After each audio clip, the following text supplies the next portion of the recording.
Assalamualaikum warahmatullahi wabarakatuh. Salam sejahtera buat kita semua. Om Swastiastu. Bagaimana kabarnya bosku dari Sabang sampai Merauke? Semoga dalam keadaan happy dan sehat selalu. Masih berjumpa lagi bersama saya Edi Sendoro yang akan berbagi informasi. Dan saya ucapkan lagi sehari ya, kita akan memasuki tahun 2022. Semoga di tahun 2022 apapun keinginannya para bosku, cita-citanya yang tertunda di tahun 2021 bisa terwujud di tahun 2022.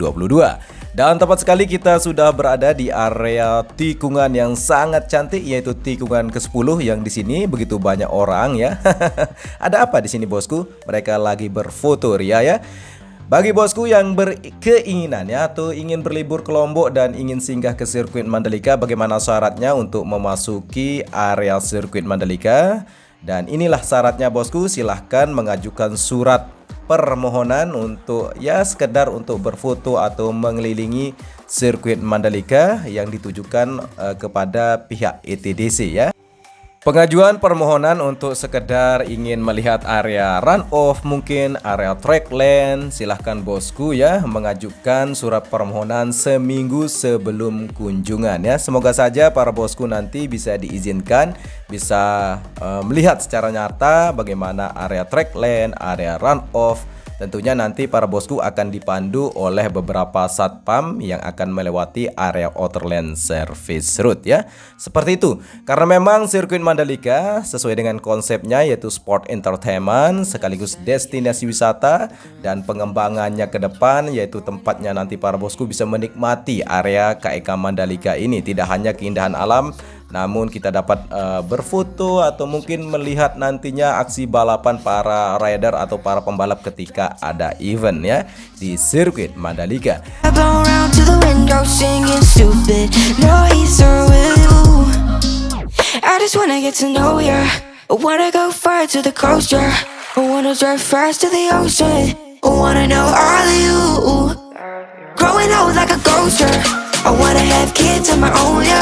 Live a life till it's over, but until we do, it's sleeping soon.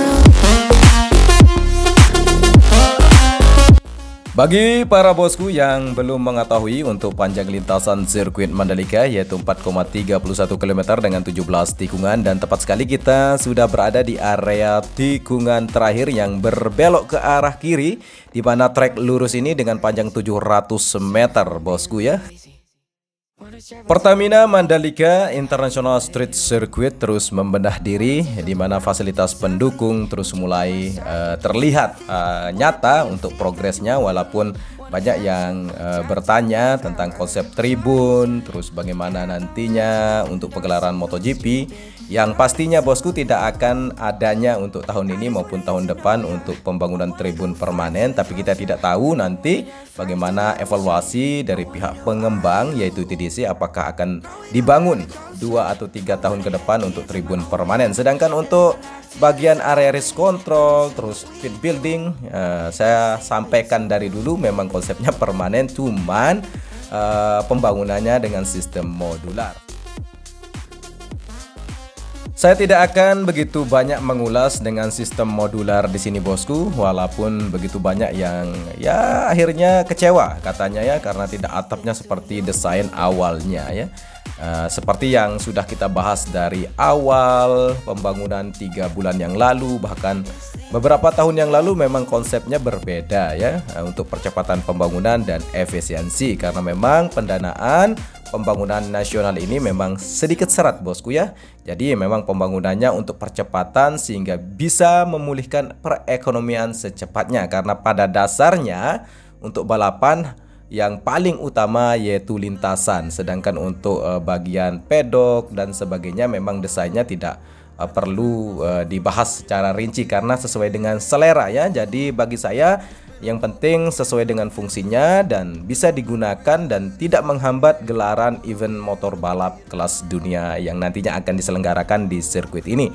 Seperti halnya di bagian lantai yang sudah dilakukan pengecoran yang akan ditempatkan nantinya untuk grandstand atau tribun para penonton, sehingga tidak terjadi hal yang seperti WSBK kemarin ya.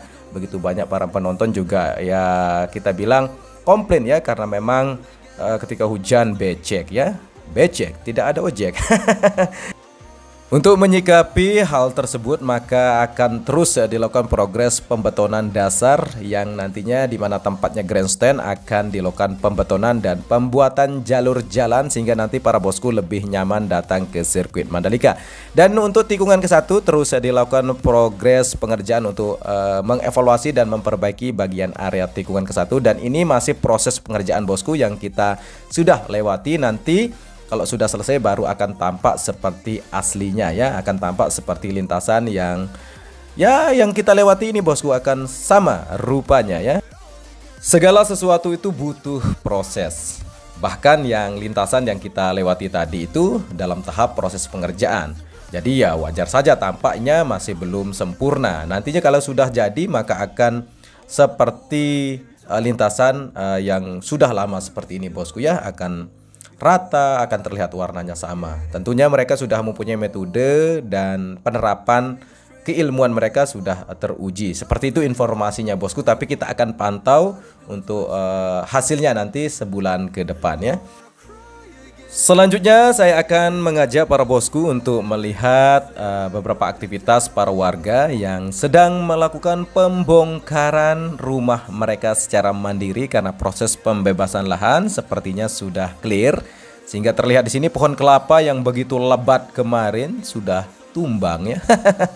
Karena memang pohon kelapa ini cukup tua usianya bosku, sehingga tidak baik untuk didiamkan, apalagi nanti akan terbangun resort. Dan untuk penghias mungkin akan tamannya juga tidak pas, karena memang bisa saja pohon-pohon kelapa ini tumbang dan ya bisa menimpa bangunan yang baru ya, sehingga masyarakat memanfaatkan pohon kelapa yang sudah tua ini menjadi bahan bangunan rumah mereka ketika berpindah ke area luar sirkuit ya. Jadi pemanfaatannya juga sangat cocok ya untuk kusen atau mungkin bagian atapnya nanti rumah mereka ya.